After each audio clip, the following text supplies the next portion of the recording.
Debate വിത്ത് സ്മൃതി പരുത്തിക്കാട്. പ്രതിപക്ഷത്തോളം വീര്യം കാണിക്കാൻ തെരുവിലിറങ്ങി SFI പിള്ളേരോട് കലഹിക്കാനിറങ്ങിയ ആരിഫ് മുഹമ്മദ് ഖാൻ അറിഞ്ഞതാണ് കേരളത്തിലെ വിദ്യാർത്ഥി സംഘടനകളുടെ സമരവീര്യം. ഭാരതീയ ലോക്ദളിനും കോൺഗ്രസിനും ജനമോർച്ചയ്ക്കും BSPക്കും ശേഷം ഗത്യന്തരമില്ലാതെ BJPയിലെത്തിയ ആരിഫ് മുഹമ്മദ് ഖാൻ അല്ല പിന്നീടെത്തിയ രാജേന്ദ്ര വിശ്വനാഥ് അർലേക്കർ. സംഘപരിവാറിന്റെ സന്തതിയായി വളർന്ന തികഞ്ഞ രാഷ്ട്രീയക്കാരൻ. കേരളത്തിൽ നിന്ന് അധികമൊന്നും ദൂരമില്ലാത്ത ഗോവയിൽ വളർന്ന ആർലേക്കറിന് അറിയാത്തതാവില്ല ഈ നാട്ടിലെ രാഷ്ട്രീയ ചൂട്. കേരളത്തിൽ സാക്ഷരതയുണ്ടെങ്കിലും വിദ്യാഭ്യാസമില്ല എന്ന് പറയുന്നതും, ക്ഷേത്രങ്ങളിൽ സ്കൂളുകൾ തുടങ്ങണമെന്ന് പറയുന്നതും, സനാതനധർമ്മം പഠിപ്പിക്കണമെന്ന് പറയുന്നതും, ഭരണഘടനാ സ്ഥാപനങ്ങളിൽ പതിവില്ലാത്ത ചിത്രത്തിന്റെ പേരിൽ പോരടിക്കുന്നതും നിഷ്കളങ്കമെന്ന് കരുതുക വയ്യ. സർവകലാശാലകളുടെ പേരിൽ നടക്കുന്നതും കേവലം അക്കാദമിക്കായ ഇടപെടലുകളെന്നും കരുതുക വയ്യ. താൽക്കാലിക വൈസ് ചാൻസലറുടെ പകരം ചുമതല മറ്റൊരു താൽക്കാലിക വിസിക്ക് നൽകുന്നത് ഉദ്ദേശ്യമൊന്നുമില്ലാതെയെന്ന് വിശ്വസിക്കാനുമാകില്ല. മന്ത്രിമാരോടും രജിസ്ട്രാറോടും തുടങ്ങിയ പോര് എത്തി നിൽക്കുന്നത് വിദ്യാർത്ഥി സംഘടനയിലാണ്. കലുഷിത കേരളമോ എന്നതാണ് ചോദ്യം.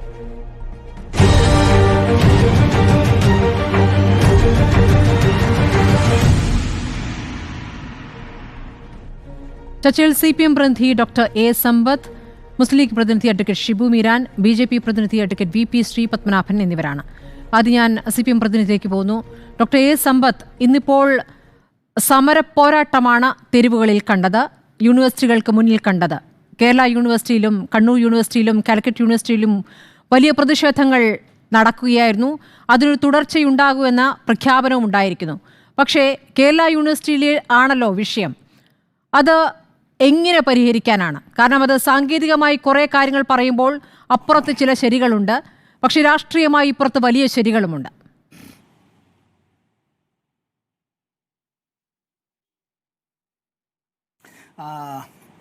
സ്മൃതി എന്നെ ഈ ചർച്ചയിലേക്ക് ക്ഷണിച്ചതിന് ആദ്യമേ നന്ദി രേഖപ്പെടുത്തുകയാണ്. ഒന്ന്, ഞാൻ എന്തുകൊണ്ട് നന്ദി രേഖപ്പെടുത്തുന്നു എന്ന് ചോദിച്ചാൽ, ഇതേ സർവകലാശാലയിൽ നിന്നാണ് എൻ്റെ ഗവേഷണ പ്രബന്ധത്തിന് ഡോക്ടറേറ്റ് ലഭിച്ചത്. ഇതേ സർവകലാശാലയിൽ തന്നെയാണ് ഞാൻ വിദ്യാർത്ഥിയായ എൻ്റെ പ്രീ ഡിഗ്രിയും എൻ്റെ ബിരുദവും ബിരുദാനന്തര ബിരുദവും അതിനുശേഷം എൻ്റെ നിയമബിരുദവും നിയമത്തിൻ്റെ ബിരുദാനന്തര ബിരുദവും എല്ലാം ഈ കേരളത്തിലെ മാതൃ സർവകലാശാലയിൽ നിന്നാണ്. രണ്ടാമത്തെ കാര്യം, ഇതേ സർവകലാശാലയിൽ തന്നെ ഭാഗ്യവശാൽ ഞാൻ സെനറ്റംഗമായി എൻ്റെ പിതാവ് സഖാവ് അനിരുദ്ധനും സെനറ്റംഗമായിരിക്കുമ്പോൾ ഒരാൾ രജിസ്റ്റേർഡ് ട്രേഡ് യൂണിയൻസിൻ്റെ പ്രതിനിധിയായും മറ്റൊരാൾ വിദ്യാർത്ഥി പ്രതിനിധിയായും, മാത്രമല്ല ഞാൻ ഇതേ സർവകലാശാലയിൽ അക്കാഡമിക് കൗൺസിൽ അംഗവുമായിരുന്ന ആളാണ്. ഞാൻ കേരളത്തിലെ ഒരു ഗവർണറെ, ഇന്നത്തെ വിദ്യാഭ്യാസ മന്ത്രി സഖാവ് V. ശിവൻകുട്ടി അടക്കമുള്ള 33 ആൺകുട്ടികളും 15 പെൺകുട്ടികളും കരിങ്കൊടി കാട്ടിയതിൻ്റെ പേരിൽ അന്ന് നിലവിലുണ്ടായിരുന്ന ഇന്ത്യൻ ശിക്ഷാ നിയമത്തിലെ 124 വകുപ്പ് അനുസരിച്ച് ജാമ്യം കിട്ടാത്ത കുറ്റം അങ്ങനെ ആരോപിക്കപ്പെട്ട് ആഴ്ചകളോളം ജയിലിൽ അടയ്ക്കപ്പെട്ട ഒരാൾ കൂടിയാണ്. ഇവിടെ ഇപ്പോൾ ഗവർണർക്കെതിരായിട്ട് നടക്കുന്നതായിട്ടുള്ള ഒരു സമരം എന്നുള്ള നിലയിലേക്ക് രാഷ്ട്രീയമായി ആരും ഇതിനെ കാണേണ്ടതായിട്ടില്ല. ഗവർണർമാരുടെ അധികാരങ്ങൾ, ചുമതലകൾ എന്നുള്ളതിനെ സംബന്ധിച്ചെല്ലാം തന്നെ ഇന്ത്യയുടെ ഭരണഘടനയുടെ ഭാഗം 6 ഇതിലിപ്പോൾ അഭിഭാഷക സുഹൃത്തു കൂടി പങ്കെടുക്കുന്നുണ്ടല്ലോ. അതിൽ ഭാഗം 6 ഗവർണർമാരെ സംബന്ധിച്ച് ആർട്ടിക്കിൾ 153 ദ ഗവർണേഴ്സ് ഓഫ് സ്റ്റേറ്റ്സിനെ സംബന്ധിച്ച് പറയുന്നുണ്ട്. ഞാൻ സമയം അധികമൊന്നും എടുക്കുന്നില്ല സ്മൃതി. അതിൽ 154 ആർട്ടിക്കിൾ, അത് ഭരണഘടനയിൽ എക്സിക്യൂട്ടീവ് പവർ ഓഫ് സ്റ്റേറ്റ്, അതിൽ ഗവർണറുടെ കാര്യങ്ങളെക്കുറിച്ച് പറയുന്നുണ്ട്. അപ്പോയിൻമെൻറ്റ് ഓഫ് ഗവർണർ 155 പറയുന്നുണ്ട്. പിന്നീട് അതുമായി ബന്ധപ്പെട്ട കാര്യങ്ങളിൽ ഒരു കാര്യം, ആർട്ടിക്കിൾ 163 എന്നുള്ളത് council of ministers to aid and advise governor എന്നുള്ളതാണ്. സ്മൃതിയും മനസ്സിലാക്കാനുള്ളൊരു കാര്യം, ഇന്ത്യയുടെ രാഷ്ട്രപതിക്ക് ഇന്ത്യയിൽ ഒരു കൗൺസിൽ ഓഫ് മിനിസ്റ്റേഴ്സ് ഉണ്ടായിരിക്കണമെന്നുള്ളത്. അങ്ങനെ ഒരു മന്ത്രിസഭ, താങ്കളുടെ ഭാഷയിൽ പറഞ്ഞാൽ കേന്ദ്ര മന്ത്രിസഭ, എൻ്റെ ഭാഷയിൽ പറഞ്ഞാൽ യൂണിയൻ മന്ത്രിസഭ, അങ്ങനെ ഒരു മന്ത്രിസഭ ഇല്ലാതിരിക്കാൻ കഴിയില്ല. അപ്പോൾ അത് ഒരു കാവൽ മന്ത്രിസഭയായാൽ പോലും ആ മന്ത്രിസഭയുടെ അഡ്വൈസ് എന്നൊക്കെയാണ് ഭരണഘടനയിൽ പറയുന്നതെങ്കിലും ആ മന്ത്രിസഭയുടേതായ ഉപദേശ നിർദ്ദേശങ്ങൾക്കനുസരിച്ച് മാത്രമേ രാഷ്ട്രപതിക്ക് പ്രവർത്തിക്കാൻ കഴിയുന്നുള്ളൂ എന്നുള്ളതിൻ്റെ ഡിറ്റോ പതിപ്പാണ് ഇവിടെ ഈ there shall be a council of ministers with the chief minister at the head to aid and advise the governor in the exercise of his functions. His എന്നുള്ളത് ഹെറും ബാധകമാണ്. അപ്പോൾ ഇത് ഇവിടെ പറയുകയാണ്. ഇനി നമ്മൾ കേരള സർവകലാശാല ഉൾപ്പെടെയുള്ള കേരളത്തിലെ സ്റ്റേറ്റ് സർവകലാശാലകൾ, ഞാൻ കേന്ദ്ര സർവകലാശാലകളെക്കുറിച്ചല്ല ഈ പറയുന്നത്, അത് ഇന്ത്യൻ പാർലമെൻറ്റ് പാസ്സാക്കിയിട്ടുള്ള നിയമമനുസരിച്ച് അത് ആക്റ്റായി വന്നിട്ടുള്ളത്, അത് രാഷ്ട്രപതിയാണ് അത്തരം കാര്യങ്ങളിലുള്ള ചുമതലപ്പെട്ടയാൾ. വിസിറ്റർ എന്നുള്ള നിലയിലോ അല്ല ചാൻസലർ എന്നുള്ള നിലയിലോ ഏത് പേര് വേണമെങ്കിലും നമുക്ക് ഉപയോഗിക്കാം. അത് ആ ആക്റ്റിൽ പറയുന്നത്. ഇവിടെ കേരള നിയമസഭ നമ്മൾ തിരഞ്ഞെടുക്കുന്ന പ്രായപൂർത്തി വോട്ടവകാശം അനുസരിച്ച് നമ്മൾ അത്തരത്തിൽ തിരഞ്ഞെടുക്കുന്ന നമ്മളോട് ഉത്തരവാദിത്വമുള്ള MLA-മാർ, ആ MLA-മാരോട് മറുപടി പറയേണ്ടതായിട്ടുള്ള എക്സിക്യൂട്ടീവ് എന്നുള്ളത് മുഖ്യമന്ത്രി അധ്യക്ഷനായിട്ടുള്ള കൗൺസിൽ ഓഫ് മിനിസ്റ്റേഴ്സും, അവിടെ നിയമസഭ പാസ്സാക്കിയതായ ആക്ട്, ആ ആക്ടുമായി ബന്ധപ്പെട്ടുള്ള സ്റ്റാറ്റ്യൂട്ട്, ഇതുമായി വന്നിട്ടാണ് ചാൻസലർ വരുന്നത്. ഞാൻ ഈ പറയുന്നതിൽ എൻ്റെ ചങ്ങാതിമാർക്ക് രാഷ്ട്രീയമായ പല കാര്യങ്ങളിലും അഭിപ്രായ വ്യത്യാസമുണ്ടെങ്കിലും ഇത് നിയമപരമായ കാര്യം മാത്രമാണ് ഞാൻ പറയുന്നത്. ചാൻസലർ എന്തുകൊണ്ട് ഗവർണർ ചാൻസലർ ആകുന്നു എന്ന് ചോദിച്ചാൽ ഈ ആക്റ്റിൽ പറഞ്ഞിട്ടുള്ളത് കൊണ്ടാണ്. അതേ നിയമസഭ തന്നെ ആ ചാൻസലർ പദവിയിൽ നിന്ന് ഗവർണർ മാറ്റിക്കിട്ടണമെന്ന് ആവശ്യപ്പെട്ടാൽ അത് ചെയ്യേണ്ടതാണല്ലോ. ആണ്. എന്തുകൊണ്ടാണ് എന്ന് കൂടി ഞാൻ പറയാം. BJP-യുടെ പ്രതിനിധി ഇതിനകത്ത് പങ്കെടുക്കുന്നുണ്ട്. അദ്ദേഹത്തിൻ്റെ നേതാവാണ് ഇന്ത്യയുടെ പ്രധാനമന്ത്രി. ശ്രീ നരേന്ദ്രമോദി ഗുജറാത്തിലെ മുഖ്യമന്ത്രി ആയിരിക്കുന്ന വേളയിലാണ് ഇന്ത്യൻ റിപ്പബ്ലിക്കിൽ ആദ്യമായി ഒരു സംസ്ഥാന നിയമസഭ ഗവർണർമാരെ തങ്ങളുടെ ചാൻസലർ പദവിയിൽ നിന്ന് മാറ്റിക്കിട്ടണം എന്ന് നിയമം പാസ്സാക്കിയത്. ആ നിയമത്തിന് അപ്പോഴും പ്രാബല്യത്തിലേക്ക് വരാൻ കഴിഞ്ഞില്ലെങ്കിലും പിന്നീട് അതിൻ്റെ പ്രാബല്യത്തിൽ വന്നു. അതിനുശേഷമാണ് പശ്ചിമ ബംഗാൾ ഉൾപ്പെടെയുള്ള നിരവധി സംസ്ഥാനങ്ങൾ ഇത്തരത്തിൽ, കേരളം ഉൾപ്പെടെ പിന്നീട് സംസ്ഥാനങ്ങൾ ഈ ഗവർണർമാരെ ഈ ചാൻസലർ പദവിയിൽ നിന്ന് മാറ്റിക്കിട്ടണമെന്നുള്ളതിലേക്ക് ആവശ്യപ്പെട്ടത്. ഇവിടെ ഇത് വിക്രമാദിത്യനും വേതാളവും കഥയിലെ വിക്രമാദിത്യ മഹാരാജാവിൻ്റെ കഴുത്തിലേക്ക്, ജനങ്ങളുടെ കഴുത്തിലേക്ക് വേതാളം എന്നുള്ള രൂപത്തിലേക്ക് ഗവർണർമാർ ചമ്രം പടഞ്ഞിരിക്കുന്നത് വാസ്തവത്തിൽ തെറ്റായ ഒരു കാര്യമാണ്. ഇവിടെ ഈ വിഷയത്തിന് ആധാരമായ കാര്യം എന്താണ്? ഇല്ലാത്ത അധികാരങ്ങൾ സ്വയം ഉണ്ടെന്ന് സങ്കല്പിച്ച് ചില ആളുകൾ കാട്ടിക്കൂട്ടുന്നതായിട്ടുള്ള നിയമവിരുദ്ധമായിട്ടുള്ള, ചട്ടവിരുദ്ധമായിട്ടുള്ള, ഭരണഘടനാ വിരുദ്ധമായിട്ടുള്ള പ്രവർത്തികളാണ്. ഞാൻ എന്തുകൊണ്ടെന്ന് പറയാം. പക്ഷേ മോഹൻ കുന്നുമലിനോട് എനിക്ക് വ്യക്തിപരമായി യാതൊരു വൈരാഗ്യവുമില്ല. അദ്ദേഹവും ഞാനും ഒരേ കോളേജിലാണ് പഠിച്ചത്. എൻ്റെ കുറച്ച് സീനിയറുമായിരുന്നു അദ്ദേഹം. പക്ഷെ ഒരു കാര്യം ഞാൻ പറയാൻ ആഗ്രഹിക്കുന്നു. എവിടെയാണ് ഡോക്ടറേറ്റ് ഉള്ളത്? സർവകലാശാലയുടെ വൈസ് ചാൻസലർ ആകുന്നയാളിന് കേരള സർവകലാശാലയുടെ ആക്ട് അനുസരിച്ചിട്ട് ഈ നമ്മൾ അധ്യാപന പരിചയം 10 വർഷം ഉണ്ടായി പ്രൊഫസർ സീനിയർ പ്രൊഫസറായി മാറുന്നത് ഒക്കെ ആ അധ്യാപന പരിചയം കൂടാതെ ഒരു ഡോക്ടറേറ്റ് ബിരുദം, എവിടെയാണ് ഡോക്ടറേറ്റ് ബിരുദം? പറയൂ സ്മൃതി. റേഡിയോളജിയിലെ ഡോക്ടറാണ് എന്നുള്ളത് കൊണ്ട് ആ ഡോക്ടറല്ല ഞങ്ങൾ ഈ ഉദ്ദേശിക്കുന്ന PhD ഗവേഷണ ബിരുദം എന്നുള്ളത്. അങ്ങനെയുള്ളൊരു മനുഷ്യൻ്റെ കീഴിൽ നിങ്ങളൊന്ന് ആലോചിച്ച് നോക്കണം. 1000-ഓളം കുട്ടികളുടെ ഗവേഷണ ബിരുദങ്ങളുമായി ബന്ധപ്പെട്ട ഫയലുകൾ പെൻഡിങ്ങാണ്, തീരുന്നില്ല. ഇവിടെ ഈ പറയുന്ന വൈസ് ചാൻസലർ ശരിയായ രീതിയിലുള്ള വൈസ് ചാൻസലർ ആണോ? കേരള യൂണിവേഴ്സിറ്റിയുടെ ആക്ട് അനുസരിച്ചിട്ട് അങ്ങനെ നിയമിക്കപ്പെട്ട അങ്ങനെ ഒരു വൈസ് ചാൻസലർ, സ്റ്റാറ്റ്യൂട്ട് അനുസരിച്ചുള്ള അധികാരങ്ങൾ കൈകാര്യം ചെയ്യാൻ പറ്റുന്ന വൈസ് ചാൻസലറാണോ? അല്ല, താൽക്കാലിക വൈസ് ചാൻസലറാണ്. താൽക്കാലിക വൈസ് ചാൻസലറായിട്ടുള്ള ഒരാൾ ഈ രാജ്യത്ത് നിന്ന് പുറത്തേക്ക് അങ്ങനെ പോകുന്നുവെങ്കിൽ, അങ്ങനെ പോകുമ്പോൾ തൻ്റേതായ ചുമതല എന്നുള്ളത് മറ്റൊരു താൽക്കാലിക വൈസ് ചാൻസലർക്ക് നൽകുകയാണ്. അഭിഭാഷകരെ ഡെലിഗേറ്റസ് നോൺ പൊട്ടസ് ഡെലിഗേറെ എന്ന് പറയുന്നൊരു ലാറ്റിൻ മാക്സിം ഉണ്ട്. ഒരാഴ്ചയ്ക്കൊക്കെ പോകുമ്പോൾ താൽക്കാലിക വൈസ് ചാൻസലർ പകരം ഒരു സ്ഥിരം വൈസ് ചാൻസലർ സാധ്യമാണോ എന്നൊരു ചോദ്യം തിരിച്ചുമുണ്ടല്ലോ ശ്രീ എ. സമ്പത്ത്. അദ്ദേഹത്തിന് അങ്ങനെ ഡെലിഗേറ്റ് ചെയ്യാനുള്ള അധികാരമില്ല എന്നേ. കാരണം എന്താണെന്ന്, നിങ്ങൾക്ക് കയ്യിലുള്ളതായിട്ടുള്ള അധികാരം നിങ്ങളിലേക്ക് വന്നിട്ടുള്ളത് അത് പൂർണ്ണമാണെങ്കിൽ മാത്രമേ അവിടെയാണല്ലോ ചാൻസലർ പ്രവർത്തിക്കുന്നത്. Doctor A. സമ്പത്ത്, മോഹൻ കുന്നുമൽ എന്ന വൈസ് ചാൻസലർ സ്വന്തം നിലയ്ക്ക് പ്രവർത്തിക്കുന്നു എന്നങ്ങ് കരുതുന്നുണ്ടോ? ഈ പറഞ്ഞതുപോലെ അധികാരങ്ങൾ എവിടെ നിന്ന് എവിടേക്ക് എത്തുന്നു അതിന്റെ ശ്രേണി അങ്ങ് വിശദീകരിക്കുമ്പോൾ ചാൻസലർ അവിടെ പ്രവർത്തിക്കുന്നുണ്ട്, ചാൻസലറുടെ രാഷ്ട്രീയം പ്രവർത്തിക്കുന്നുണ്ട്. ചാൻസ് അവിടെ ഞാൻ അതിലേക്കാണ് വരുന്നത്. അത് സ്മൃതി ചോദിച്ചത് നന്നായി. എന്താണെന്നറിയോ, chancellor I am the state എന്ന് പണ്ട് ലൂയി 14 പറഞ്ഞതുപോലെ ഓർമ്മയുണ്ടല്ലോ. ഫ്രഞ്ച് വിപ്ലവം ലൂയി 16 കാലത്ത് നടക്കുന്നതിന് മുമ്പെല്ലാം തന്നെ വളരെ ചെറിയ പ്രായത്തിൽ Louis 14 I am the state എന്ന് സ്വേച്ഛാധികാരത്തോടെ പറഞ്ഞതുപോലെ ഇവിടെ ഒരു സംസ്ഥാനത്തെ governor I am the judge, the jury and execution എന്നുള്ള നിലയിലേക്ക് അത്തരത്തിൽ ഇങ്ങനെ വാളുമെടുത്ത് നിൽക്കുന്നത് ആരോടാണ് യുദ്ധപ്രഖ്യാപനം? അതിപ്പോൾ ഈ നമ്മുടെ പുരാണങ്ങളിലൊക്കെ വിശ്വസിക്കുന്ന ആളുകളടക്കം ഈ ചർച്ചയിൽ പങ്കെടുക്കുന്നുണ്ട്, കേട്ടുകൊണ്ടിരിപ്പുണ്ടല്ലോ. ഈ ചെറിയ ശ്രീകൃഷ്ണനോട് കംസൻ യുദ്ധത്തിന് പുറപ്പെട്ടിട്ട് എന്തായി? ചെറിയ ദാവീദിനോട്, കവണയുമായി നിൽക്കുന്ന ദാവീദിനോട് വലിയ ഭീമാകാരനായ ഗോലിയാത്ത് യുദ്ധത്തിന് പോയിട്ട് എന്തായി? ഇവിടെ ആരോടാണ് ഗവർണർ യുദ്ധപ്രഖ്യാപനം നടത്തുന്നത്? കുട്ടികളോടോ, വിദ്യാർത്ഥികളോടോ?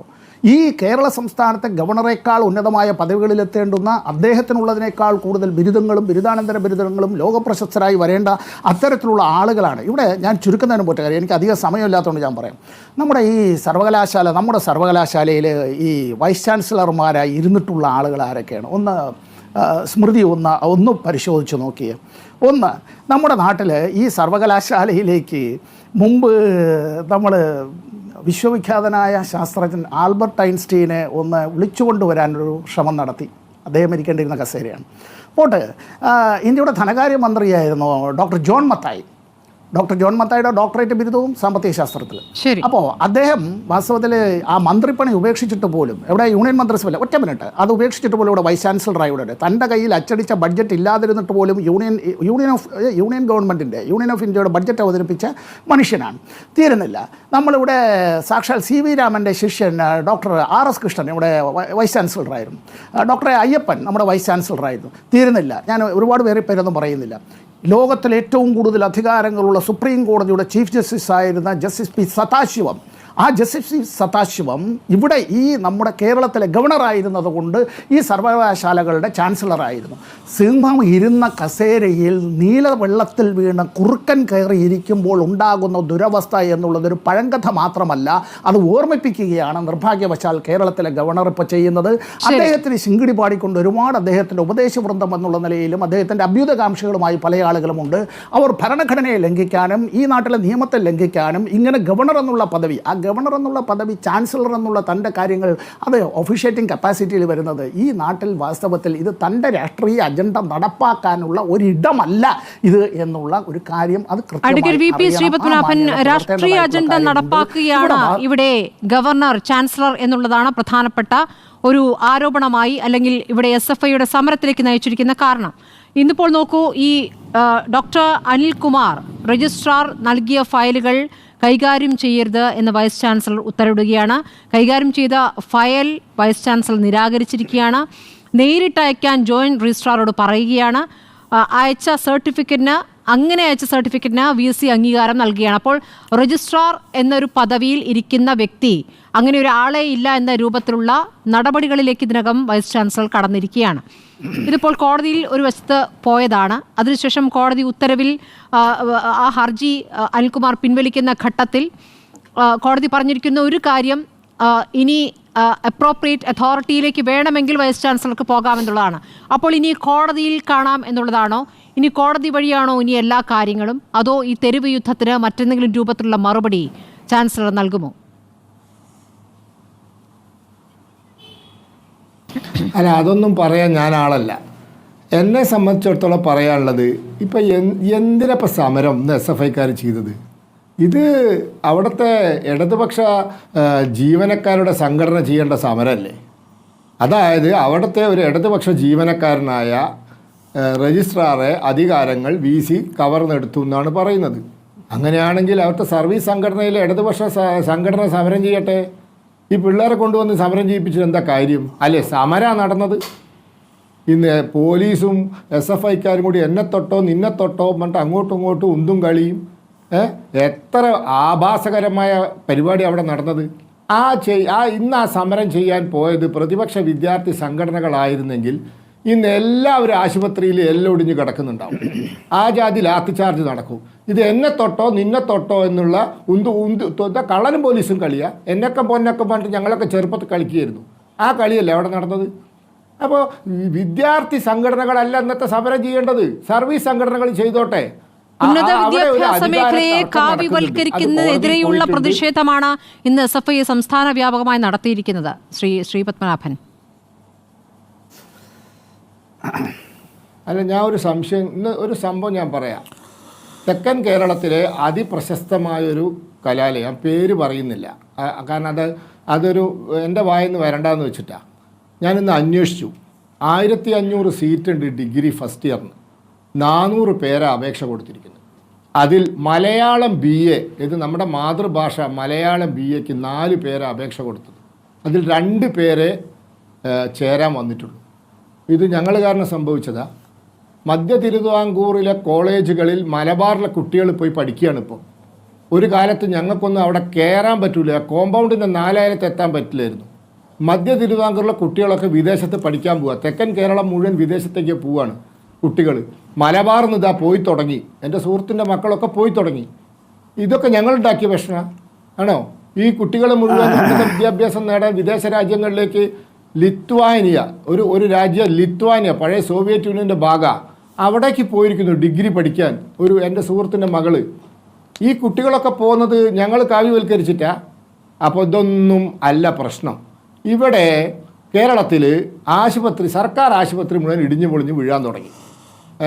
ആ കോട്ടയം മെഡിക്കൽ കോളേജിലെ മെൻസ് ഹോസ്റ്റലിലെ കുട്ടികൾ ബാത്റൂമിന് കൊളുത്തില്ല എന്ന് പറഞ്ഞപ്പോൾ അതൊക്കെ ആർഭാടമല്ലേ മോനെ എന്നാണ് വാർഡൻ ചോദിച്ചത്.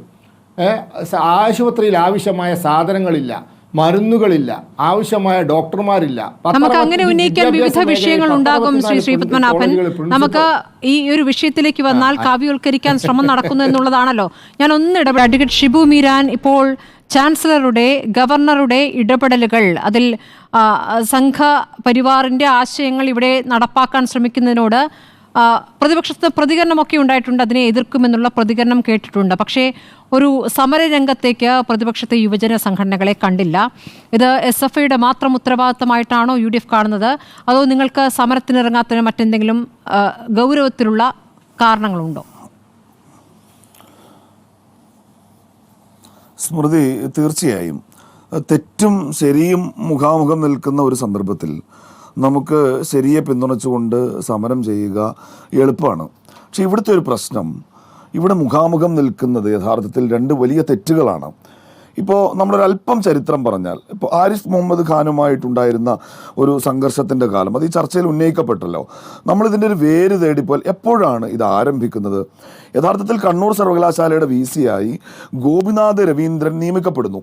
പിന്നീട് ഈ ഗവർണർ തന്നെ പറഞ്ഞു, മുഖ്യമന്ത്രിയുടെ ഒരു പ്രത്യേക ദൂതൻ എൻ്റെ അടുത്ത് വന്നിരുന്നു, ഇത് മുഖ്യമന്ത്രിയുടെ ജില്ലയിലെ ഒരു സർവകലാശാലയായതുകൊണ്ട് നേരത്തെ VC ആയിരുന്ന ഗോപിനാഥ് രവീന്ദ്രനെ തുടരാൻ അനുവദിക്കണം എന്ന് മുഖ്യമന്ത്രി അഭ്യർത്ഥിച്ചതിൻ്റെ ഭാഗമായിട്ടാണ് ഞാൻ അത് ധാർമ്മികമായി ശരിയല്ല എന്ന തോന്നൽ എനിക്കുണ്ടായിരുന്നെങ്കിൽ ഞാനത് സമ്മതിച്ചതെന്ന് പറഞ്ഞു. പിന്നീട് അദ്ദേഹം ഇത് സുപ്രീം കോടതിയിലെത്തിയപ്പോൾ അദ്ദേഹം സുപ്രീം കോടതിയിൽ പറഞ്ഞു, ഇതേ മട്ടത്തിൽ തന്നെ ഞാനൊരു ധർമ്മസങ്കടത്തിൽ ചെയ്തു പോയതാണെന്ന് പറഞ്ഞ് നിലപാട് സ്വീകരിച്ചു. ഒടുവിൽ ഗോപിനാഥ് രവീന്ദ്രൻ്റെ നിയമനം റദ്ദാക്കപ്പെട്ടു. അപ്പോൾ ഈ ഗോപിനാഥ് രവീന്ദ്രൻ്റെ നിയമനത്തിന് വേണ്ടി പിണറായി വിജയൻ പ്രത്യേക താല്പര്യമെടുക്കുമ്പോൾ അവിടെ യഥാർത്ഥത്തിൽ CPMൻ്റെ താല്പര്യം ഉണ്ടായിരുന്നു. ഏതാണ്ട് അതേ കാലത്താണ് ഇപ്പോൾ ഉന്നത വിദ്യാഭ്യാസ മേഖലയെ കാവ്യവൽക്കരിക്കുന്നതാണല്ലോ പ്രശ്നം. അത് ഞങ്ങൾക്കും പ്രശ്നമാണ്. ഞങ്ങൾ അതിനെതിരെ സമരം ചെയ്യാൻ തയ്യാറാണ്. പക്ഷെ അതിനെതിരെ സമരം ചെയ്യുന്നവർ ഇതിനെ ചുവപ്പുവൽക്കരിക്കാൻ ശ്രമിക്കുകയാണെങ്കിലോ? ഏതാണ്ട് അതേ കാലയളവിലാണ് പ്രിയ വർഗീസിൻ്റെ നിയമനം നടന്നത്. ഞാനിതിൻ്റെ വിശദാംശങ്ങളിലേക്കൊന്നും ഇപ്പോൾ പോകുന്നില്ല. ആകെ സംഭവിച്ചത് അന്ന് 4 പേരായിരുന്നു ആ റാങ്ക് പട്ടികയിൽ ഉണ്ടായിരുന്നത്. പ്രിയ വർഗീസിന് കണ്ണൂർ സർവകലാശാലയിൽ തന്നെ നിയമനം ലഭിച്ചു. 3ാം റാങ്കുകാരനായ ഗണേശന് മലയാളം സർവകലാശാലയിലോ മറ്റോ പരീക്ഷാ കൺട്രോളറായി നിയമനം ലഭിച്ചു. 4ാം റാങ്കുകാരനായിരുന്ന പ്രകാശന് പിന്നെ ഇപ്പോൾ PSC അംഗമായി നിയമനം ലഭിച്ചു. എന്നാൽ പ്രിയ വർഗീസിനെതിരെ പരാതി പോയ ജോസഫ് സക്കറിയ എന്ന 2ാം റാങ്കുകാരൻ, അദ്ദേഹത്തിന് കാലിക്കറ്റ് സർവകലാശാലയിൽ പോസ്റ്റിന് അർഹതയുണ്ടായിരുന്നിട്ട് കൂടി അത് കൊടുത്തില്ല. അദ്ദേഹം ഇപ്പോൾ കോടതിയിൽ. അപ്പോൾ ഒരു വീതം വയ്പ് നടക്കുകയായിരുന്നു.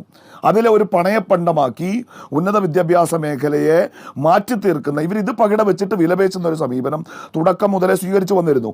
ഇനി രാജേന്ദ്ര അർലേക്കർ വരുന്ന സന്ദർഭത്തിൽ സ്മൃതി, എനിക്ക് ഇന്നും ഓർമ്മയുണ്ട്, റിപ്പോർട്ടർ എന്ന വിഷയം ചർച്ച ചെയ്യുമ്പോൾ എൻ്റെ പാർട്ടിയെ പ്രതിനിധീകരിച്ച് ഞാനാണ് ചർച്ചയിൽ പങ്കെടുത്തത്. അന്ന് ചർച്ചയിൽ പങ്കെടുത്ത CPMൻ്റെ പ്രതിനിധി ഈ ഗവർണറുടെ വരവിനെ സ്വാഗതം ചെയ്യുമ്പോൾ ഞാൻ ഉപയോഗിച്ച വാചകം എനിക്ക് ഇപ്പോഴും ഓർമ്മയുണ്ട്. ബീഹാറിലെ ഉന്നത വിദ്യാഭ്യാസ രംഗത്ത് RSSന് വേണ്ടി ഇടപെട്ട ചരിത്രമുള്ള ആളാണ് ഇദ്ദേഹം. ഈ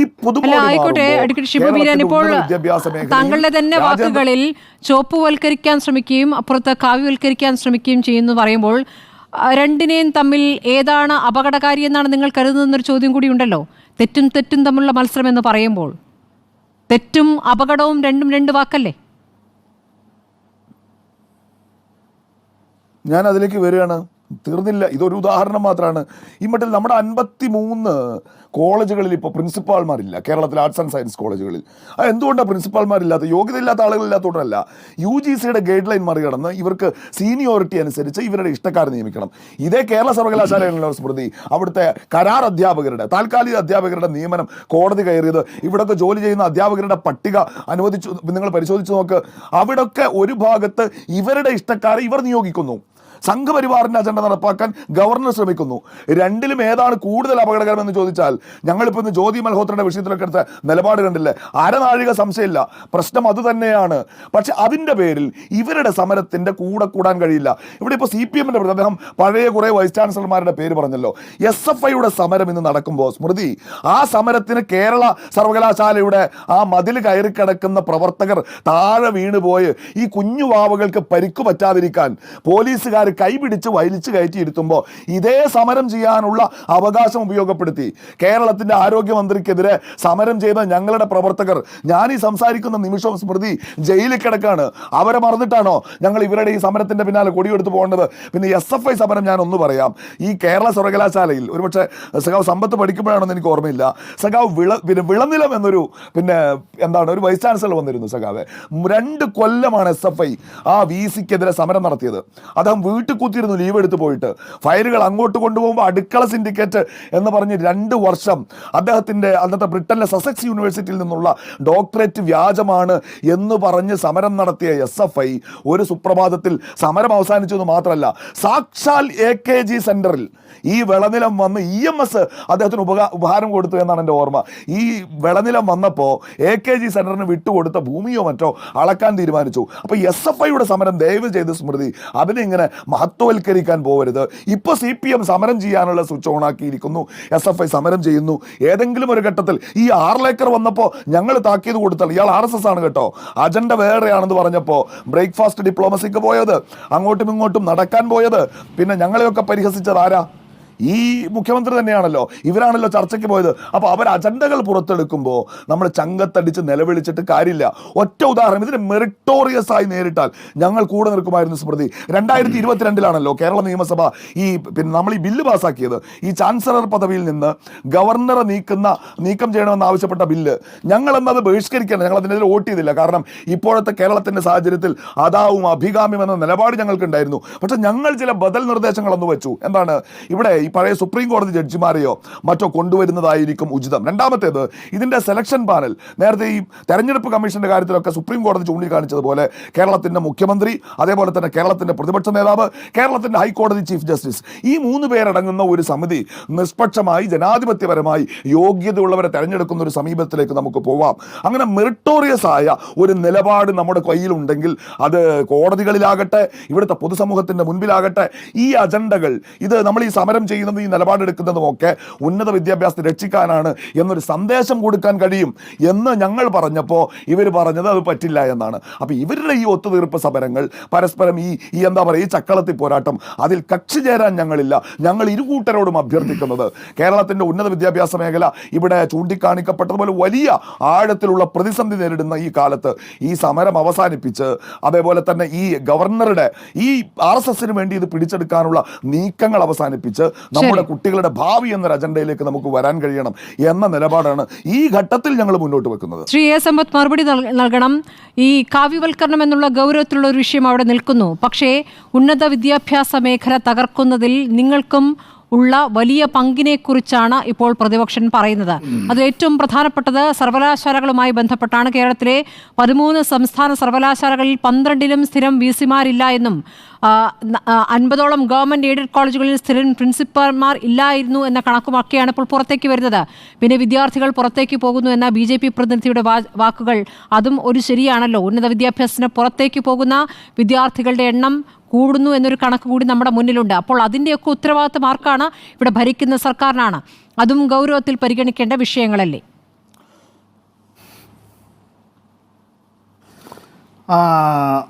സ്മൃതി പറഞ്ഞ കാര്യങ്ങളെല്ലാം വളരെ ഗൗരവത്തിൽ തന്നെ ചർച്ച ചെയ്യേണ്ടതാണ്. ഇപ്പോൾ നമ്മുടെ ഈ ചർച്ചയിൽ അതിനുവേണ്ടിയുള്ള വളരെ സമയമില്ലാത്തത് കൊണ്ടുള്ളൊരു പ്രയാസമുണ്ട്. ഞാൻ സ്മൃതി പറഞ്ഞ നിർത്തിയെടുത്തു നിന്ന് ഞാൻ തുടങ്ങാം. ബഹുമാനപ്പെട്ട BJPയുടെ പ്രതിനിധി, അദ്ദേഹവും അഭിഭാഷകനാണ്. അപ്പോൾ ഞങ്ങൾ സാധാരണ ഞങ്ങളുടെ എല്ലാ അഭിപ്രായ വ്യത്യാസങ്ങളും ഞങ്ങൾ രൂക്ഷമായി വാദപ്രതിവാദം എന്ന് താങ്കൾ പറയുന്നത് പോലെ പറഞ്ഞാലും ഞങ്ങൾ ലേണഡ് ഫ്രണ്ട്സ് എന്നാണ് അങ്ങോട്ടും ഇങ്ങോട്ടും വിളിക്കാറുള്ളൊരു കാര്യം. കോടതിയിലായാലും പുറത്തും ഞങ്ങൾ അഭിഭാഷക സഹോദരന്മാരും അഭിഭാഷക സുഹൃത്തുക്കളുമായി. അദ്ദേഹം പറഞ്ഞെടുത്തു എന്ന് ഞാൻ തുടങ്ങാം. ഇന്ത്യയിൽ നിന്ന് വിദേശ സർവകലാശാലകളിലേക്കൊക്കെയായി ഏറ്റവും കൂടുതൽ വിദ്യാർത്ഥികൾ പോകുന്നതായിട്ടുള്ള സംസ്ഥാനങ്ങളുടെ പേരെന്താണ് വക്കീലെ? ഇന്ത്യയിൽ നിന്ന് ഏറ്റവും കൂടുതൽ കുട്ടികൾ പുറത്തേക്ക് വിവിധ രാഷ്ട്രങ്ങളിലെ സർവകലാശാലകളിലും കോളേജുകളിലും പഠിക്കാനായി പോകുന്ന ആ സംസ്ഥാനങ്ങളുടെ പേര് government of India, union government പാർലമെൻറ്റിൽ നൽകിയ മറുപടി, അതിൽ ആ കണക്കൊന്ന് നോക്കിയാൽ മതി. 1 മഹാരാഷ്ട്ര, 2 പഞ്ചാബ്, 3 ആന്ധ്രാപ്രദേശ്, 4 തെലുങ്കാന, 5 ഗുജറാത്ത്, 6 ഡൽഹി, 7 തമിഴ്നാട്, ഈ പറയുന്ന സംസ്ഥാനങ്ങൾ കഴിഞ്ഞിട്ട് ബാക്കി ഈ വിദേശത്ത് പഠിക്കാൻ പോയിട്ടുള്ള മൊത്തം കുട്ടികളുടെ 33% മാത്രമാണ് ഇന്ത്യയിലെ ഇപ്പോൾ ഉള്ള 28-29 ആയിരുന്നത് ജമ്മു കാശ്മീരിൻ്റെ സംസ്ഥാന പദവി എടുത്ത് കളഞ്ഞതോടുകൂടി ബാക്കിയുള്ള 28 സംസ്ഥാനങ്ങൾ ഈ പറയുന്ന ഇത്രയും സംസ്ഥാനങ്ങൾ കഴിഞ്ഞ മിച്ചം സംസ്ഥാനങ്ങളിൽ നിന്നാണ് ബാക്കി 33%, അതായത് 1/3 ഭാഗം. കേരളത്തിൽ നിന്ന് പാവപ്പെട്ട കുട്ടികളൊക്കെ അത്തരത്തിൽ പഠിക്കാൻ പോകുന്നത് കൊണ്ടൊക്കെ തന്നെ മുമ്പ് അത്തരത്തിൽ പഠിക്കാൻ പോയ അസുലഭമായ ഭാഗ്യം ലഭിച്ച പലരുടെയും വീട്ടുകാർക്ക് വല്ലാതെ അസൂയ തോന്നുന്നുവെങ്കിൽ അതെല്ലാം ഞങ്ങൾ അഭിമാനിക്കുകയാണ്. നമുക്ക് മറ്റ് സംസ്ഥാനങ്ങളുമായി താരതമ്യം ചെയ്യുമ്പോൾ ഒരു കണക്ക് സൂചിപ്പിക്കാൻ കഴിയും. ശരിയാണ് താങ്കൾ പറഞ്ഞത്, വലിയ കണക്ക് അപ്പുറത്തുണ്ടാകാം. പക്ഷെ കേരളത്തിൻ്റെ സ്ഥിതിയെക്കുറിച്ച് നമ്മൾ അഭിമാനത്തോടു കൂടി പറയുന്ന കാര്യമാണല്ലോ, വിദ്യാഭ്യാസ മേഖലയായാലും ആരോഗ്യ മേഖലയായാലും. അപ്പോൾ എന്തിനാണ് ഇവിടെ നിന്നും വിദ്യാർത്ഥികൾ പോകുന്നത്? 2023 കണക്കനുസരിച്ച് വിദേശത്തേക്ക് കുടിയേറിയ വിദ്യാർത്ഥികളുടെ എണ്ണം 2.5 ലക്ഷമാണ്, 2,80,000 അപ്പോൾ ആ കണക്കിലേക്ക് നമ്മുടെ കാര്യം മാത്രം, കേരളം മാത്രം ഒന്ന് പരിശോധിക്കുമ്പോൾ ആ കണക്കിലേക്ക് എങ്ങനെ വരുന്നു? അതെ കേരളം വരുന്നത് ഞാൻ പറയാം. അപ്പോൾ എൻ്റെ സമയം വല്ലാതെ അങ്ങ് ചുരുക്കിക്കളയരുത്.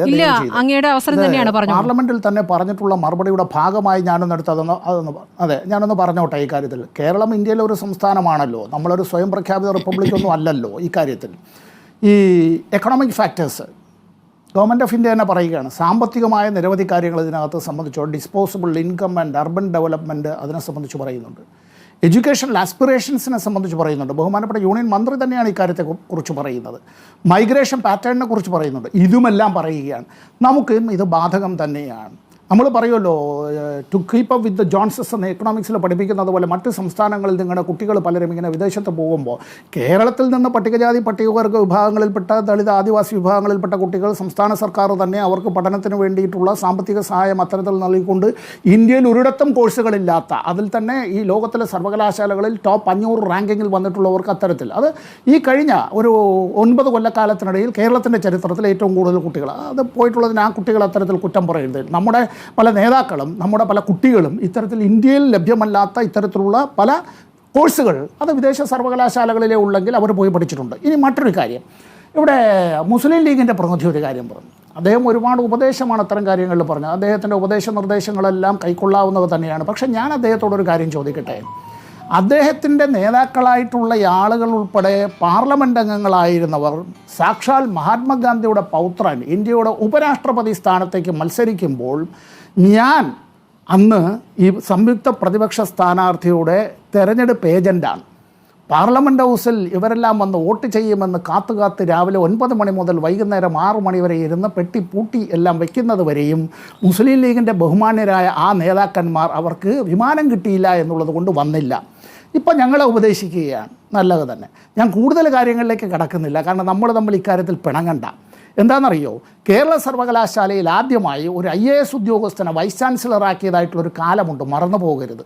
പക്ഷേ അതേസമയം ആദരണീയനായ CH മുഹമ്മദ് കോയയുടെ മുമ്പിൽ ഞാൻ ശിരസ് നമിക്കുകയാണ്, ആ ഓർമ്മയ്ക്ക് മുന്നിൽ പോലും. എന്താണെന്നറിയോ, കേരളത്തിൻ്റെ ആദ്യത്തെ വിദ്യാഭ്യാസ മന്ത്രിയായിരുന്ന പ്രൊഫസർ ജോസഫ് മുണ്ടശ്ശേരിയെ കോഴിക്കോട് സർവകലാശാല രൂപീകരിക്കുമ്പോൾ അദ്ദേഹത്തെ ക്ഷണിച്ച് അദ്ദേഹത്തെ വൈസ് ചാൻസലറാക്കാനായി കൊണ്ടുവന്നത് സാക്ഷാൽ CH ആയിരുന്നു എന്ന കാര്യം. ഇവിടെ ആരുടെയെങ്കിലും രാഷ്ട്രീയം ഇടതുപക്ഷമാണ് എന്നുള്ളത് കൊണ്ട് അവരെല്ലാവരും ചുവപ്പ് വൽക്കരിക്കപ്പെടുക എന്നൊന്നും ദയവായി അത്തരത്തിൽ തെറ്റിദ്ധരിക്കരുത്. അങ്ങനെയാണെങ്കിൽ എനിക്കിപ്പോൾ ഒരു പക്ഷേ എനിക്ക് ഓറഞ്ച് നിറത്തിലുള്ള ഒരു ഉടുപ്പിട്ടുകൊണ്ട് ചിലപ്പോൾ ഞാനിവിടെ ഇരുന്നാൽ എനിക്ക് കാവ്യവൽക്കരിക്കപ്പെട്ടു എന്ന് പറഞ്ഞാൽ എനിക്കതിൽ വേറൊന്നും പറയാനായിട്ടില്ല. ശരി, ചുവപ്പുവൽക്കരണം അപകടകരമാണോ എന്നുള്ള ചോദ്യത്തിൽ അങ്ങനെയാണോ എന്ന ചോദ്യത്തിന് കാവ്യവൽക്കരണം പോലെ അപകടകരമല്ല എന്ന് വേണമെങ്കിൽ ഒരു മറുപടിയിലേക്ക് താങ്കൾക്ക് എത്താൻ കഴിയും. പക്ഷേ ഇതിലൊരു രാഷ്ട്രീയമായ ചില കാര്യങ്ങൾ നടക്കുന്നു. അല്ല, ഞാൻ ഒന്ന് പൂർത്തിയാക്കിയിട്ട് ശരി പൂർത്തിയാക്കിയിട്ട് നിയമമാണ് വിഷയം. ആയിക്കോട്ടെ, സ്മൃതി ഒറ്റ സെക്കൻഡ് ഞാൻ പറഞ്ഞോട്ടെ. സ്മൃതിക്ക് ഇതിനകത്ത് വാദപ്രതിവാദവും TRP റേറ്റിംഗുമാണ് പ്രശ്നമെങ്കിൽ എൻ്റെ പ്രശ്നം അതല്ല. എൻ്റെ പ്രശ്നം ഭരണഘടനയും നിയമവും ഈ നാട്ടിലെ കേരള സർവകലാശാല ആക്ടും സ്റ്റാറ്റ്യൂട്ടുമാണ്. നോക്കൂ, നമ്മുടെ കോളേജുകളിലെ പ്രതിസന്ധിയെ കുറിച്ചാണ് എൻ്റെ ചോദ്യം. TRP റേറ്റിംഗ് അല്ല എൻ്റെ ചോദ്യങ്ങളാണ്. അങ്ങ് അതിന് ദയവ് ചെയ്ത് മറുപടി അറിയുക. 66 ഗവൺമെന്റ് ആർട്സ് ആൻഡ് സയൻസ് കോളേജുകളിൽ പ്രിൻസിപ്പൽമാരില്ല. 2018 ശേഷം പ്രിൻസിപ്പൽ നിയമനമേ നടന്നിട്ടില്ല. 59 principal, 7 special grade principal, 5 deputy director പോസ്റ്റുകളിൽ ഇൻചാർജുകളാണ് പ്രവർത്തിക്കുന്നത്. എന്തുകൊണ്ടാണ് ഇങ്ങനെ സംഭവിക്കുന്നത്? ഇത് കൃത്യമായ അല്ലെങ്കിൽ വളരെ വലിയൊരു അനാസ്ഥയുടെ ചിത്രമായി ഇതിനെ ചൂണ്ടിക്കാണിക്കേണ്ടി വരില്ലേ? ഇത്രയും വലിയ കണക്ക് എന്തുകൊണ്ടാണ് ഇല്ലാത്തത്? ആരാണ് ഈ ഇൻചാർജുകളായി വരുന്നത്? സ്മൃതി, ബഹുമാനപ്പെട്ട കേരള ഹൈക്കോടതിയിലടക്കം ഈ പ്രിൻസിപ്പൽമാരുടെ നിയമനവുമായി ബന്ധപ്പെട്ട് നിലവിലുള്ള കേസുകളെ സംബന്ധിച്ച് നമുക്കിവിടെ ഒരു മീഡിയ ഡിസ്കഷൻ നടത്തി, മീഡിയ ട്രയലായി നടത്തി ഒരു മീഡിയ ജഡ്ജ്മെൻറ്റായി കൊണ്ടുപോകണമോ? ഞങ്ങൾ 3 അഭിഭാഷകർ ഇവിടെ ഉണ്ട്, താങ്കൾ ഒരു അഭിഭാഷകയല്ല. ഞങ്ങളുടെ 3 പേരെയും ഒരു ചർച്ചയിൽ ബഹുമാനപ്പെട്ട കേരള ഹൈക്കോടതിയിൽ നിലവിലുള്ള കേസുകളുമായി ബന്ധപ്പെട്ട ഒരു കാര്യത്തെ സംബന്ധിച്ച് സബ്ജുഡീസായ ചില വിഷയങ്ങൾ പറയണം എന്ന് നിർബന്ധിക്കുകയാണെങ്കിൽ ഞാൻ ഇത്തരം കാര്യത്തെ രാഷ്ട്രീയമായിട്ടേ അല്ല കാണുന്നത്. കേരളത്തിലെ സർവകലാശാലകളിലെ വിഷയവും കേരളത്തിലെ കോളേജുകളിലൊന്നും അക്കാഡമിക്കായിട്ടുള്ള ഈ പ്രശ്നങ്ങളൊന്നുമില്ല. ഈ നാക്കിൻ്റേതായിട്ടുള്ള റാങ്കിങ് റേറ്റുകളിൽ ഇപ്പോൾ കേരളത്തിൽ ഇവർ പറയുന്ന സർക്കാർ കോളേജുകൾ ഉൾപ്പെടെ അത്തരത്തിൽ വിദ്യാർത്ഥി സംഘടനകളടക്കം സജീവമായി പ്രവർത്തിക്കുന്ന കോളേജുകൾ ഉൾപ്പെടെ ഏറ്റവും മുമ്പിലെ റാങ്കിങ്ങിലാണ് അവർ പലരും നിൽക്കുന്നത്. കേരളത്തിലെ കോളേജുകളെല്ലാം അങ്ങ് വല്ലാതെ അടച്ചാക്ഷേപിക്കാൻ ചില ആളുകൾക്ക് വല്ലാത്തതായിട്ടുള്ളൊരു വ്യഗ്രതയുണ്ട്. ആ വ്യഗ്രത സ്വാഭാവികമാണ്. കാരണം ഉത്തരേന്ത്യയിലെ സർവകലാശാലകളെ പോലെയാണ് കേരളത്തിലെ സർവകലാശാലകളെന്ന് വരുത്തി തീർക്കാൻ വേണ്ടിയുള്ള വല്ലാത്ത വെപ്രാളത്തിൽ പല ആളുകളും അത്തരത്തിൽ പ്രവർത്തിക്കുന്നുണ്ട്. ഞാൻ അതിലേക്ക് കടക്കുന്നില്ല. ഈ വിഷയത്തിൽ ഊന്നി നിന്നുകൊണ്ട് മാത്രം ഇതിപ്പോൾ സ്മൃതി തന്നെ വേണമെങ്കിൽ ഈ പറഞ്ഞ കാര്യങ്ങളെ സംബന്ധിച്ച് വേറൊരു ചർച്ച വെച്ചോ ഞാനിരിക്കാം. ഇവിടെ ഇപ്പോൾ ഉണ്ടായിട്ടുള്ള പ്രതിസന്ധി എന്താണ്? ഗവർണർക്ക് ഇവിടെ ഇതിലെന്താണ് അധികാരം? ചാൻസലർക്ക് സിൻഡിക്കേറ്റിനോട് അഭ്യർത്ഥിക്കാം, കേരള യൂണിവേഴ്സിറ്റിയുടെ ആക്ട് അനുസരിച്ചും സ്റ്റാറ്റ്യൂട്ട് അനുസരിച്ചും. സുവമോട്ടോ വൈസ് ചാൻസലർക്ക് അങ്ങനെ ചെയ്യാൻ കഴിയില്ല. ഇവിടെ രജിസ്ട്രാറെ സസ്പെൻഡ് ചെയ്യാനായിട്ട് അധികാരമുണ്ട് എന്നാണെങ്കിൽ BJP പ്രതിനിധി പറയട്ടെ. ഇല്ല.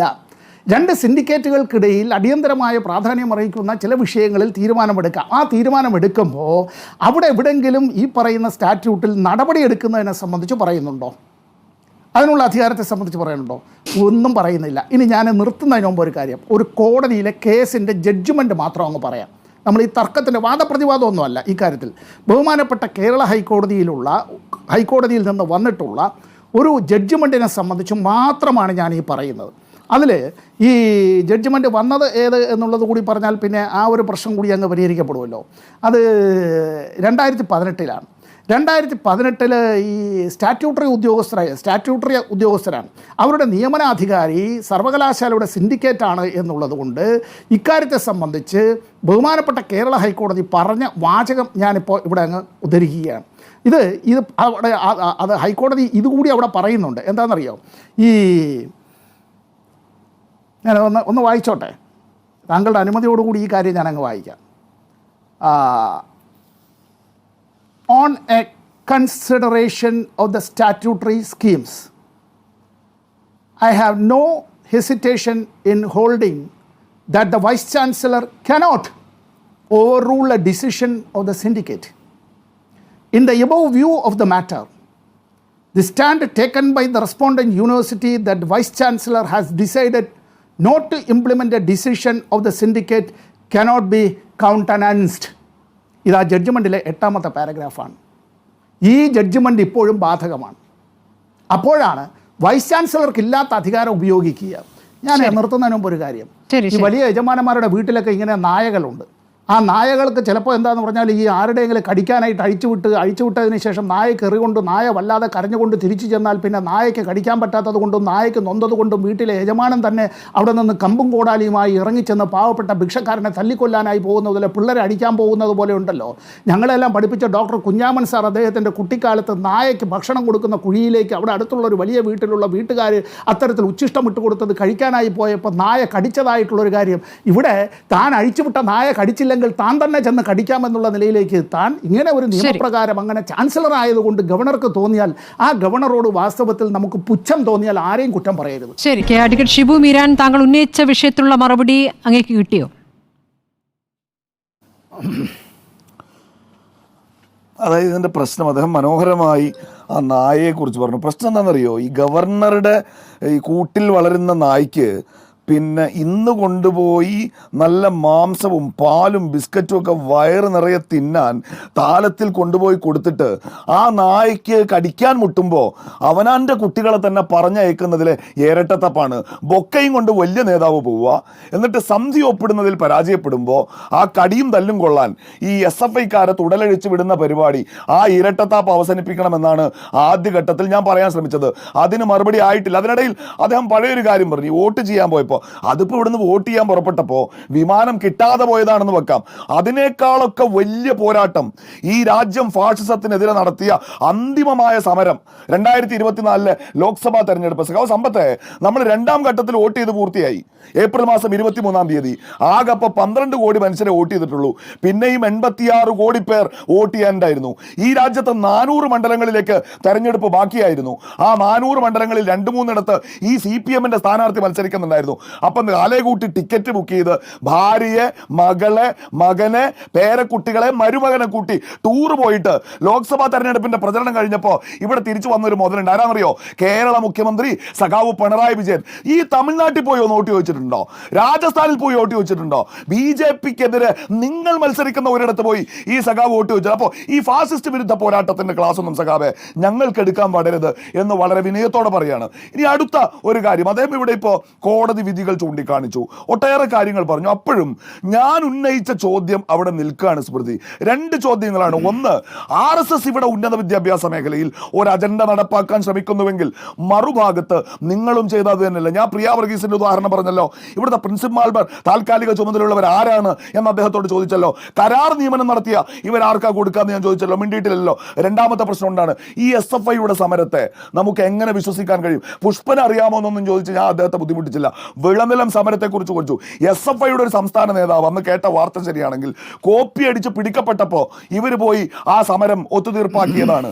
അപ്പോൾ ഇത്തരത്തിലുള്ള SFIയുടെ അല്ലെങ്കിൽ CPM-ന്റെ അവരുടെ ഒരു രാഷ്ട്രീയ ആവശ്യം വരുമ്പോൾ, അവർ പ്രതിരോധത്തിലാകുമ്പോൾ, ഒരു ഭാഗത്ത് ഗവർണറും ഇവരും കൂടി നടത്തുന്ന ഈ ചക്കളത്തി പോരാട്ടം, ഈ വിഷയം സ്മൃതി, ഞാൻ ഒരു കാര്യം പറയുന്നു, ഏത് നിമിഷവും ഇവർ അവസാനിപ്പിക്കാൻ പോകുന്ന ഒരു തെരഞ്ഞെടുപ്പാണ്. സന്ധി ഒപ്പിടേണ്ട ആള് വിദേശത്ത് ചികിത്സയ്ക്ക് പോയതാണ്, തിരിച്ചു വന്നാൽ ഒരു സംശയവും വേണ്ടത് സ്മൃതി, ബൊക്കയുമായി പോകുന്നത്, ഗവർണറോട് സംസാരിക്കുന്നത്, നേരത്തെ നടത്തിയതിനേക്കാൾ ദാരുണമായ ഒത്തുതീർപ്പുകൾ ഒറ്റൊരു വാചകം സ്മൃതി, ഒറ്റൊരു വാചകം. ഇത് CH-ന്റെ കഥ പറഞ്ഞല്ലോ. CH അങ്ങനെ പല മാതൃകകളും കാണിച്ചിട്ടുണ്ട്. നിങ്ങൾ സമരം ചെയ്ത് കേരളം ഈ ഇരട്ടച്ചങ്കം ഭരിച്ചപ്പോഴുള്ള ഗതികേട് എന്താണെന്നറിയോ? ഈ കേരളത്തിലെ 4 സർവകലാശാല VC-മാർ ഇന്നലെ സേവാഭാരതിയുടെ പരിപാടിക്ക് പോയി. നിങ്ങൾ കളിച്ച് പൂർണ്ണമായും കേരളത്തിന്റെ ഉന്നത വിദ്യാഭ്യാസ മേഖലയെ RSS അടിയറ വെച്ചിട്ടല്ലേ നിങ്ങൾ നിൽക്കുന്നത്? നിങ്ങളുടെ സമരത്തെ പിന്നെ എങ്ങനെ വിശ്വസിക്കും? അത് ആരിഫ് മുഹമ്മദ് ഖാന്റെ കാലത്ത് നടപ്പാക്കിയതാണല്ലോ ആ തീരുമാനം. വരാം ശ്രീ VP ശ്രീപത്മനാഭൻ. നാളെ ഇപ്പോൾ വൈസ് ചാൻസലർ മടങ്ങിയെത്തുകയാണ് റഷ്യ സന്ദർശനത്തിനൊക്കെ ശേഷം. പക്ഷേ VC-യെ യൂണിവേഴ്സിറ്റിയിൽ കയറാൻ കാലുകുത്താൻ അനുവദിക്കില്ല എന്ന് SFI വ്യക്തമാക്കുകയാണ്. വലിയ പ്രതിഷേധത്തിലേക്ക് പോകുന്നു. മറ്റന്നാൾ രാജ്ഭവനിലേക്കും പ്രതിഷേധം നീങ്ങുകയാണ്. എങ്ങനെയാണ് നിങ്ങൾ നേരിടാൻ പോകുന്നത്? അയ്യോ, ഞങ്ങൾ എന്ത് നേരിടാൻ? ഞങ്ങൾക്ക് പണി അതൊന്നും അല്ല. കേരളത്തിലെ ഒരു സർക്കാർ ഉദ്യോഗസ്ഥന് അയാൾ ജോലി ചെയ്യുന്ന സ്ഥാപനത്തിലേക്ക് പ്രവേശിക്കാനുള്ള സംരക്ഷണം കൊടുക്കേണ്ടത് റാവഡ ചന്ദ്രശേഖരൻ്റെ പോലീസാണ്. ഞങ്ങളെ പണി അതൊന്നും അല്ല. പിന്നെ ഇവിടെ ഇപ്പോൾ സമ്പത്തിൻ്റെ പ്രശ്നം, അദ്ദേഹത്തിൻ്റെ പ്രശ്നം നിയമലംഘനമാണ് VC-യുടെ ഭാഗത്തുനിന്നും ചാൻസലറുടെ ഭാഗത്തുനിന്നെങ്കിൽ കോടതി പോകണം. വേറെ മാർഗമൊന്നുമില്ല, കോടതി പോകണം. പിന്നെ ഈ രാജ്യത്തിൻ്റെ നിയമ സംവിധാനം, ഗവർണർ, ചാൻസലർ, ഇതൊക്കെ മാറ്റണമെങ്കിൽ പാർലമെൻറ്റിൽ 4 സീറ്റ് പോരാ സമ്പത്ത് സാറേ. ഈ 4 സീറ്റ് കൊണ്ട് കൂട്ടിയാൽ കൂടൂല. അതിന് കുറേ സീറ്റ് വേണം. അതിപ്പോൾ നിങ്ങൾക്ക് തോന്നിയതുപോലെ എന്നാണോ തന്നെ വിശ്വാസം? കുറേ സീറ്റുള്ളപ്പോൾ നിങ്ങൾക്ക് തോന്നിയ പോലെ എന്നുള്ളതാണോ അതിന്റെ അർത്ഥം? ഞങ്ങൾ ഈ രാജ്യത്തെ അല്ല, കോൺഗ്രസ്സുകാർ കൊണ്ടുവന്ന നിയമത്തിൽ എന്താ ഇപ്പോൾ ഒരു മാറ്റം ഉണ്ടായത്? ചാൻസലർ അധികാരത്തിൽ കോൺഗ്രസ് ഇന്ത്യ ഭരിക്കുമ്പോൾ കൊണ്ടുവന്ന നിയമത്തിൽ എന്ത് മാറ്റം ഉണ്ടായത്? മോഡൽ യൂണിവേഴ്സിറ്റി ആക്ട് 1950 കോൺഗ്രസ്സുകാർ കൊണ്ടുവന്നതാ. അന്നാണ് ഗവർണർ ചാൻസലർ ആയത്. പക്ഷെ ഭരണഘടനാ വിരുദ്ധമായുള്ള ഇടപെടലുകൾ ആ ഘട്ടത്തിൽ ഉണ്ടായിരുന്നില്ലല്ലോ. ഭരണഘടനാ വിരുദ്ധമായി രാജ്ഭവനെ മാറ്റൽ ഇതൊന്നും ഉണ്ടായിട്ടില്ലല്ലോ. അല്ല, അതൊക്കെ ആരോപണമല്ലേ? കോടതി പോണെന്ന് ഭരണഘടന സംരക്ഷിക്കാൻ ഹൈക്കോടതി സുപ്രീം ശരി, കോടതിയിലേക്ക് പോകാനാണ് പറയുന്നത്. ഒരു മിനിറ്റ് കൂടിയേ ഉള്ളൂ. ഞാനൊന്ന് ശ്രീ എ സമ്പത്ത് കോടതിയിലേക്ക് പോകാൻ പറയുന്നു. കോടതിയിൽ നിന്നും കഴിഞ്ഞ ദിവസം ഈ രജിസ്ട്രാറുടെ ഹർജി പരിഗണിക്കുമ്പോൾ കോടതിയിൽ നിന്നുള്ള വാചകം ഓർമ്മയുണ്ടല്ലോ. ഈ ഭാരതാംബ എന്ന വിഷയം അവിടെ ഉന്നയിക്കപ്പെടുമ്പോൾ കാവിക്കൊടിയേന്തിയ വനിത, കാവിക്കൊടിയേന്തിയ സ്ത്രീ എന്ന പ്രയോഗമൊക്കെ ശരിയാണോ എന്ന് കോടതി ചോദിക്കുന്നുണ്ട്. അത് ചില സൂചനകളായി കണ്ടുകൂടെ? സ്മൃതി, ഈ ഞങ്ങൾ 3 പേര് അഭിഭാഷകരാണ്. ഈ കോടതിയിൽ പലപ്പോഴും കോടതിയിൽ വാദിക്കുമ്പോഴും കോടതി മുറികൾക്കകത്തുമെല്ലാം അത്തരത്തിൽ ന്യായാധിപന്മാർ പല ചോദ്യങ്ങളും ഉന്നയിക്കും. ആ ചോദ്യങ്ങൾ ഉന്നയിക്കുമ്പോൾ അവർക്കറിയാൻ വേണ്ടിയാകാം, ചിലപ്പോൾ ഒരു അഭിഭാഷകനെ ഒന്ന് കളിയാക്കാൻ വേണ്ടിയാവാം, ചിലപ്പോൾ ഹർജിക്കാരിയെ ചിലപ്പോൾ ഒന്ന് അതുമായി ബന്ധപ്പെട്ട് കൂടുതൽ വിവരം അറിയാൻ വേണ്ടിയാവാം.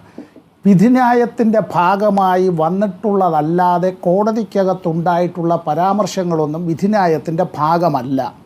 നമ്മുടെ പല മാധ്യമങ്ങളുടെയും ബുദ്ധിമുട്ട് എന്താണെന്ന് വെച്ചാൽ കോടതിയിൽ ജഡ്ജി ഇങ്ങനെ ചോദിച്ചു, കോടതിയിൽ ഈ പരാമർശം വന്നു എന്നുള്ളതാണ്.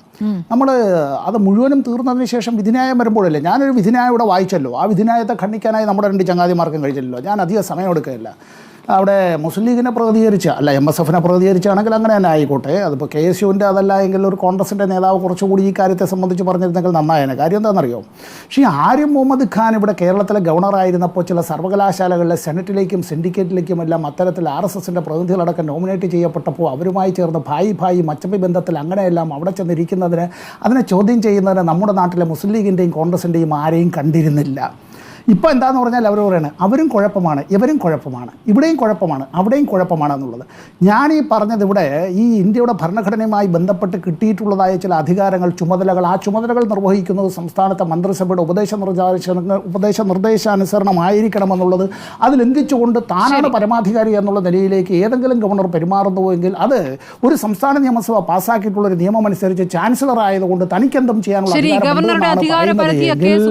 ഇന്ത്യൻ ഭരണഘടനയിലെ ഇന്ത്യയുടെ രാഷ്ട്രപതിക്ക് ഏത് സംസ്ഥാന സർക്കാരിനെയും പിരിച്ചുവിടാമെന്നുള്ള അധികാരമുണ്ട് എന്നുള്ളത് പറഞ്ഞാലേ നമ്മൾ ഇനി അത് സംഭവിച്ചു കൊടുക്കൂ.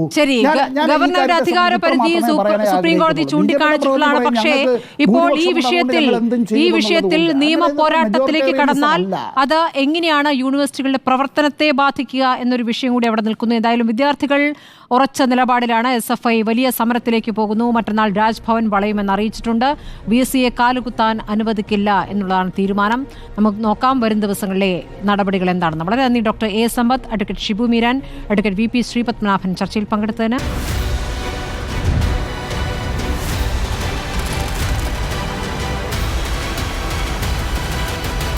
ഡിബേറ്റ് വിത്ത് സ്മൃതി പരുത്തിക്കാട്.